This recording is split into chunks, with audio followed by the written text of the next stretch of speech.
Just want to talk about van port installation. There's been a couple of self-install van mount systems around the country over the last few months with the travel restrictions and the unusual circumstances we're in with those restrictions. The van ports will come with a laser cut template. So most important when you're installing the van ports on a van, this is a Renault long wheelbase, make sure that the door is not going to impede on your working area, and if you're installing one or multiple, mark all that out. We've got some Clico quick release clips which will hold the template in place. I've also used some aluminium high speed tape, so you can either, if you don't have the Clico clips, you can tape the template in place. Be careful and aware of what's inside the van, so remove the inside lining and double check that you're not going to cut into secondary structure or primary structure and that there's no wires in place. So there's two ways. Once we've pegged out the template, I've drilled holes in the corner to relieve the corners. There's two ways of cutting it out. One, we could use a high-speed fine angle grinding disc on a conventional angle grinder or a die grinder of nature. That'll generate sparks and metallic dust. So if you're going to do it that way, be very careful where that lands. So if it's landing on a new vehicle and that goes outside, you won't see the repercussions of that for a week or 2 weeks down the track when you start to get rust dust on your vehicle. We're going to use a reciprocating high-speed saw. We're going to cut out the hole. We're going to then deburr it. We're going to use some silicone. And we're going to glue this in place and then bolt it off with some stainless steel hardware. So a bit of an overview. I would prefer, if you've got the availability of a high-speed air cutter, to cut that hole rather than the angle grinder. Any more information, you can come back to us, but we're going to put the car up on the hoist in a minute, and I want to talk about faster installation. So bear with us, we'll put it up on the hoist and I'll come back shortly. Cheers. Okay, we've just jumped forward half an hour, just thrown the van up on hoist. So we're just installing a 800 litre Thermopure system into this Renault long wheelbase van. Take a look at the van port. We've just finished the installation of that, so that's quite neat. And I just wanted to talk now about fastener installation. So follow me under here. So what we're doing is running a split isolator. So on the Ionic system van mounts, we have battery chargers, CTEC chargers, which will run the 12 volt pumps.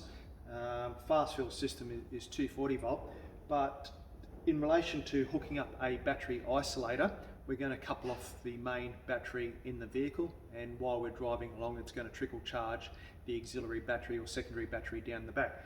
So we're going to run wire, we're going to have a mega fuse as close as we can to the main battery, as we say, or as I say, to prevent that bad day from happening if we ever have a short. We're going to use the correct P-clips, and we're going to fasten some good quality copper cable from front to back, and that copper cable is going to be installed in a conduit full length of that battery cable, and then secured in place with proper Adel P-clamps. So in relation to securing the conduit and copper cable, it's going to be fastened from front to back. So traditionally when I see vehicles come in, and all different genres and trades, often people will grab something that's quite convenient and use metal cutting screws to be able to attach clamps, brackets, hooks in their vehicle. To me personally, it's something that personally I don't like, and what I wanted to talk to you about and show you was a product called Rivnut.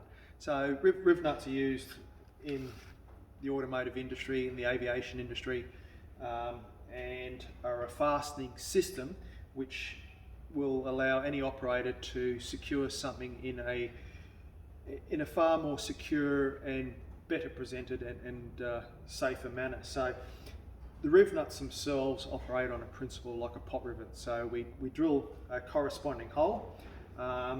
If you don't, if you're not familiar with hole sizes in metric or imperial or even letter sizes, often a good part of your toolkit is a drill size template So we can take our corresponding riv nuts. They come in stainless, aluminium or steel CAD plated, and we can find the corresponding hole size that we need to do or drill in relation to securing the riv nut. So we need a 23/64 drill bit in relation to securing a riv nut.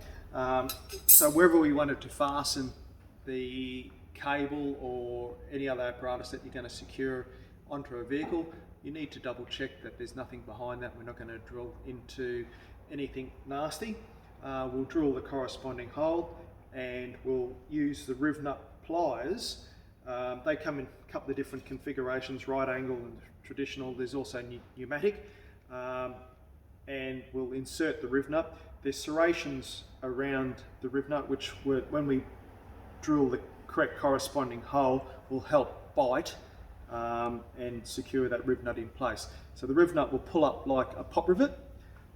It'll flare around the inside on the inner member of that metal structure, and it will pull down and allow you a hole where you can then install a fastener. So these are metric, so we're going to install M6 stainless steel screws along the chassis rail of this particular vehicle, and we're going to secure the battery cable and fuel line going back to the ThermoPure unit.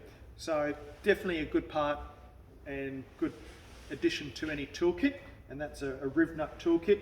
If you're going to be crimping cables, make sure you get the proper cable ends and a good pair of crimpers, which will make the job so much more easier to carry out. Any more information, happy to give advice. Check us out at ironexsystems.com.au. Stay safe, talk soon.